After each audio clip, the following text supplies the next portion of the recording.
The distress beacon pierced through the void of space, a desperate cry from the mining colony of Thatase. Reese stood on the bridge of the ore processing station, her violet eyes reflecting the crimson emergency lights that bathed the command center. The Krylax raiders had struck without warning, their ships materializing from slipspace like metallic predators hungry for easy prey.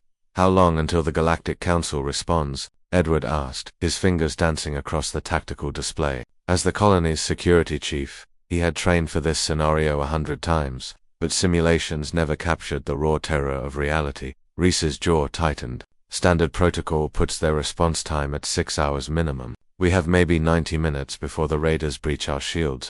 The Krylax were known throughout the galaxy as opportunistic scavengers, preying on isolated outposts far from the protection of civilized space. Their reputation was built on speed and brutality. Strike fast, take everything valuable, leave nothing but debris. Theta 7, with its rich deposits of gravitonium ore, was exactly the kind of target they couldn't resist.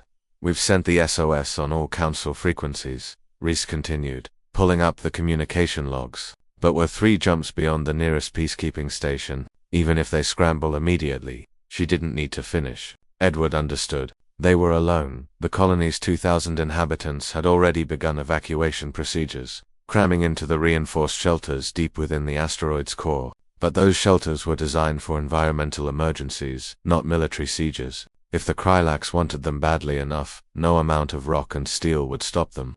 "Contact." The sensor officer's voice cracked with panic. "Slipspace, rupture detected, bearing 270, distance, ...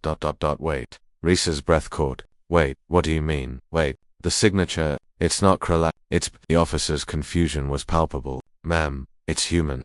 Edward's head snapped up. "That's impossible. The nearest human vessel is weeks away. We're a joint operation, mostly council personnel." But the sensors didn't lie. 3 ships emerged from slipspace with a violence that sent gravitational ripples across their instruments. They weren't the sleek, elegant vessels of the council fleets. These ships were brutal and functional or sharp angles, heavy armor plating, and weapons batteries that bristled like the quills of some ancient Earth creature. The lead ship opened a channel. The face that appeared on screen was weathered and scarred, belonging to a woman who looked like she'd seen 1,000 battles and won most of them. "Thatase. This is Captain Maria Chen of the UHSF Indomitable. We picked up your distress call. Sit tight, we're here to help." Reese exchanged a bewildered glance with Edward. "Captain Chen, we appreciate the response, but our SOS was directed to Galactic Council forces. How did you... We monitor all distress frequencies in this sector." Chen interrupted, her tone matter. "Council response times out here are abysmal. We make it our business to be faster." On the tactical display, the Krylax fleet 7 ships strong was already adjusting course, clearly surprised by the new arrivals. The raider vessels outnumbered the human ships more than 2 to 1, and their tonnage advantage was significant.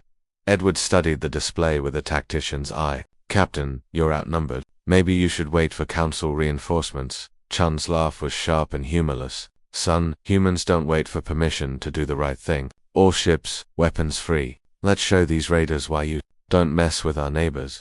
What happened next would be recorded in the colony's archives and discussed in tactical academies for years to come. The human ships didn't maneuver like council vessels. There was no elegant formation, no careful positioning. They flew like fighters piloted by lunatics cutting thrust at impossible moments, using momentum and physics in ways that should have torn the ships apart. The Indomitable rolled inverted and fired its main ray, the kinetic projectiles crossing the distance in heartbeats. The first Krylax ship exploded in a brilliant flash, its shields overwhelmed before it could even return fire.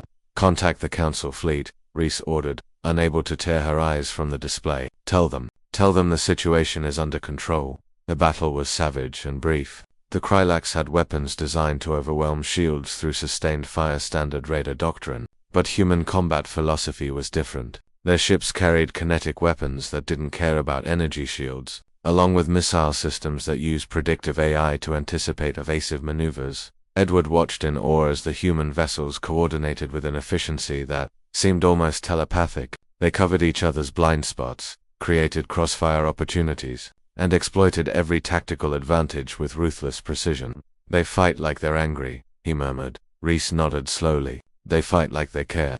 The Krylax fleet broke after losing 3 more ships. The survivors fled into slipspace, their courage evaporating in the face of an enemy that seemed to view impossible odds as merely inconvenient.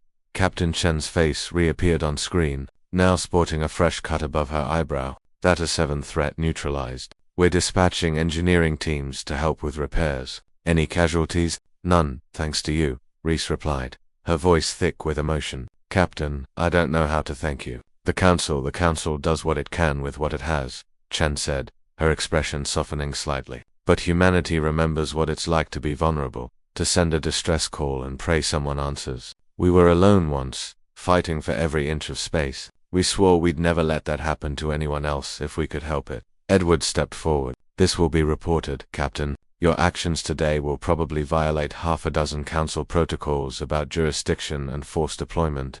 Chen finished with a wry smile. We'll handle the paperwork. You just take care of your people. As the human ships took up defensive positions around the colony, Reese felt something shift in her understanding of Earth and its inhabitants. The galaxy viewed humans as newcomers, aggressive and unpredictable. But today she'd seen something else, a species that had clawed its way up from nothing and refused to let others suffer alone. 6 hours later, when the Council peacekeeping fleet finally arrived, they found Theta-7 secure, its population safe, and 3 human vessels standing guard.